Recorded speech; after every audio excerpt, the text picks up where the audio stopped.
21세기는 멘토의 시대라고 한다. 나는 누구를 멘토로 삼아야 할까? 어떻게 살아야 하며 어떻게 살아갈 것인가?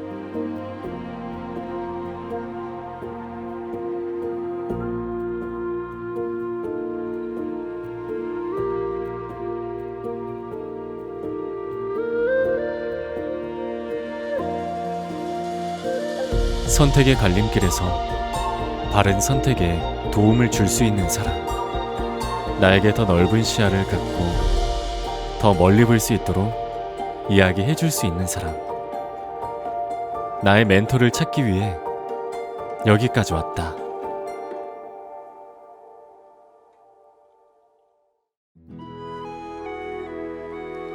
(2019년 7월) 성리학의 이념으로 설립된 조선시대 교육기관인 서원 9곳이 유네스코 세계유산에 등재됐다.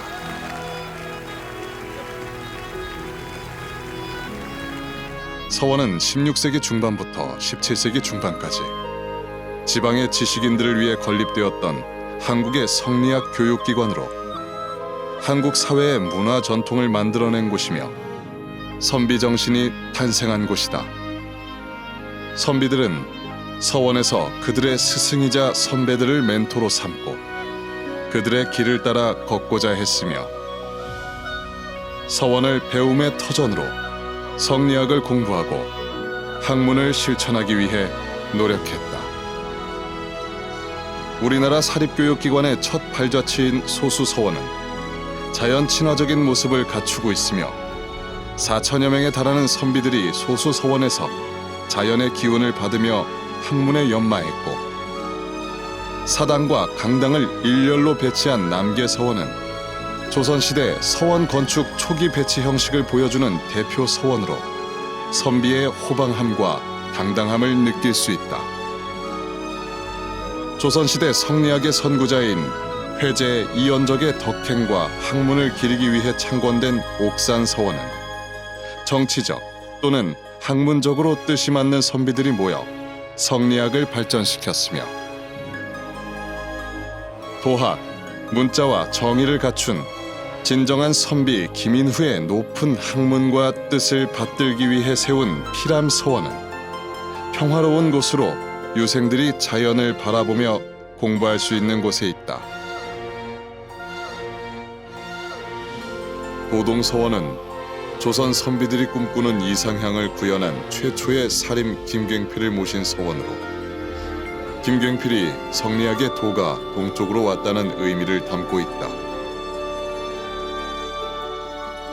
무성서원은 성리학을 지식인 중심으로 사회 전반에 확대시키는 역할을 했으며 서원이 외부로 개방되어 있는 것도 열린 선비 정신을 뜻하며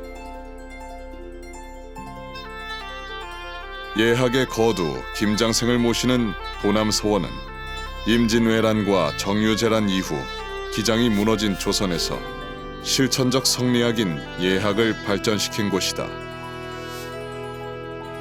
그리고 한국에서 가장 아름다운 서원인 병산서원은 임진왜란에서 전쟁을 승리로 이끄는 데 큰 역할을 한 류성룡을 모시고 있다.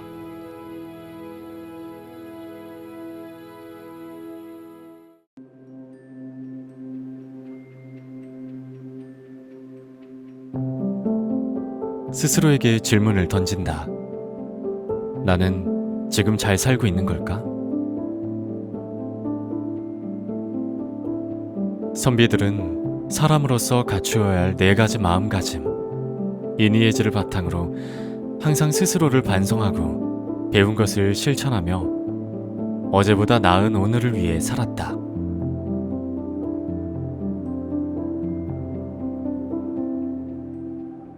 서원은 선비들이 인의예지를 배우고 나누며 이어온 곳이다.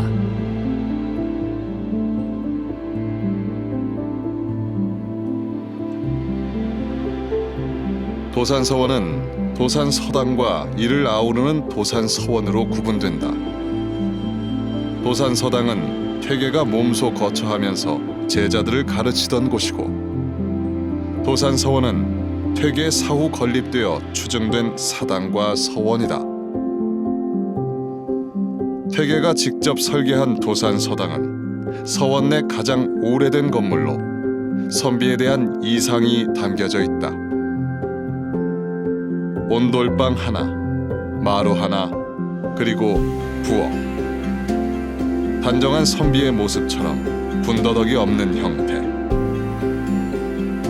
그리고 집과 마당 너머 낙동강을 낀 산과들은 하나의 공간을 이루고 있다. 퇴계는 참다운 공부를 위해 스승과 제자가 함께 생활하며 교육이 이루어져야 한다고 생각했고 이곳에 그 진심을 담았다. 퇴계는 어릴 때부터 남달리 총명했으며 독서를 즐겼다고 한다.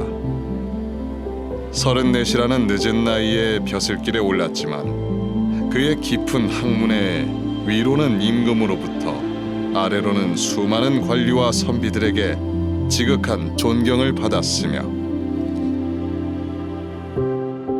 벼슬에서 물러나 고향에서 학문 연구를 할 때는 많은 선비들이 그를 찾아와 말씀을 듣고자 했다. 퇴계는 주자학을 조선에 맞게 수용하여 조선의 선비상을 구축했고 일상생활에서 늘 실천하는 삶을 살았기 때문에 선비들은 그의 가르침을 받고자 한 것이 아닐까.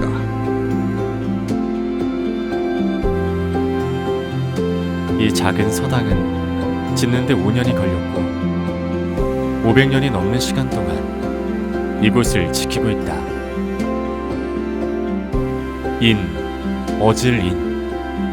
이는 무엇인가?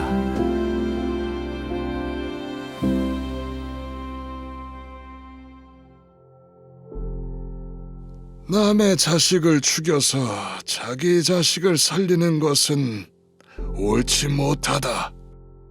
퇴계가 손자 이안도에게 충고한 말이다. 퇴계는 이안도를 무척 아꼈고 증손자 소식에 기뻐하며 직접 이름을 지어주었다.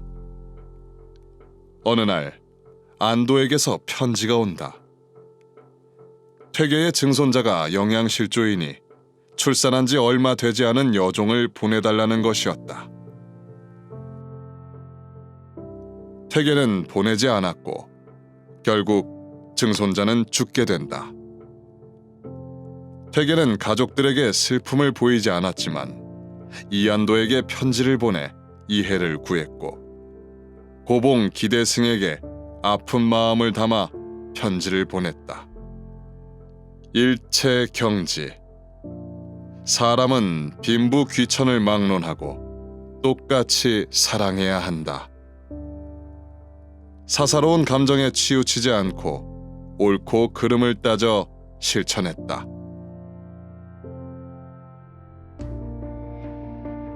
인이란 애초로이 가여이 생각하는 것. 부모가 자식을 사랑하고 자식이 부모에 효도하며 형제간의 우애와 나라에 충성하는 것이 모두 인이다. 옳을 의란 무엇일까?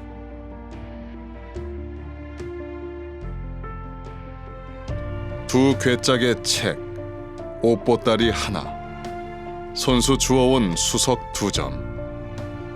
퇴계가 단양 군수를 부임하다가 떠날 때의 짐 전부이다. 가난할수록 더욱 즐길 수 있어야 한다. 퇴계는 선비의 가난함은 부끄러움이 아니라 지극히 당연한 일이라 여겼으며 넉넉한 살림에도 검소하게 살았다. 의는 사람이 마땅히 행해야 하는 것. 사람이 올바르게 살아가기 위해 지켜야 할 원칙으로 부끄럽지 않게 떳떳하게 살 수 있는 방법이다.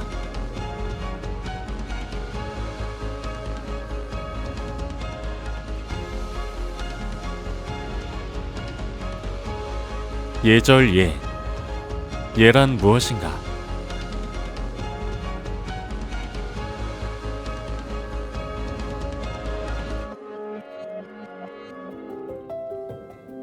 정확히는 몰라도 도라는 것은 머리로 아는 것보다 가슴으로 즐기라는 뜻 아니겠습니까? 퇴계의 제자가 된 대장장이 배순의 이야기다. 늘 퇴계를 존경해오던 배순은 서원 밖으로 흘러나오는 퇴계의 강의를 몰래 들었다. 그 모습을 본 퇴계는 배움의 뜻을 가진 배순을 기특하게 여기며 그를 제자로 받아들인다. 배움 앞에서 모든 이들이 평등하다는 것을 행동으로 보여준 것이다.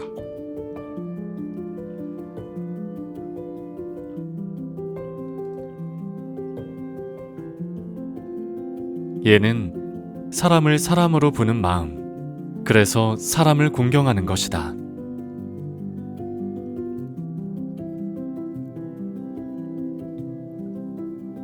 지혜의 지. 알고 있는 것과 실천하는 것이 다르다. 퇴계에게 지를 묻는다.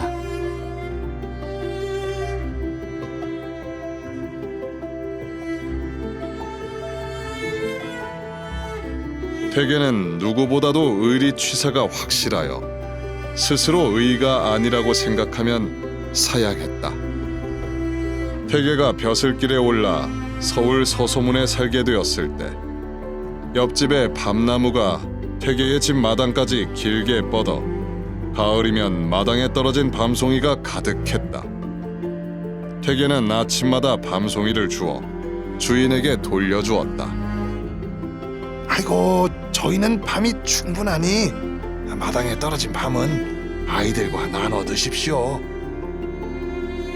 퇴계는 주인이 허락해도 사양했으며 아이들의 교육에도 좋지 않다며 거절했다.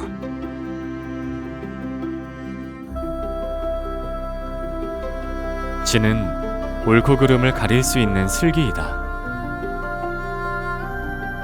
마음이 착해도 옳고 그름을 알지 못하면 착한 행동을 하기 어렵다. 조선의 선비들이 사람을 사랑하고 옳은 일에는 앞장섰으며 늘 남을 배려하는 마음과 지혜를 지녔다.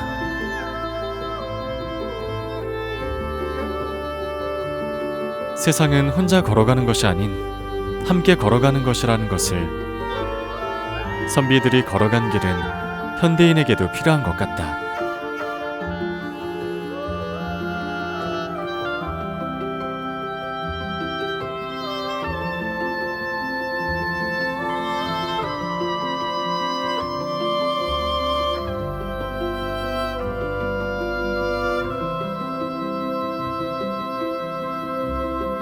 알고는 있지만 그동안 실천하지 못했던 것들을 되뇌이며 다시 길을 걷는다.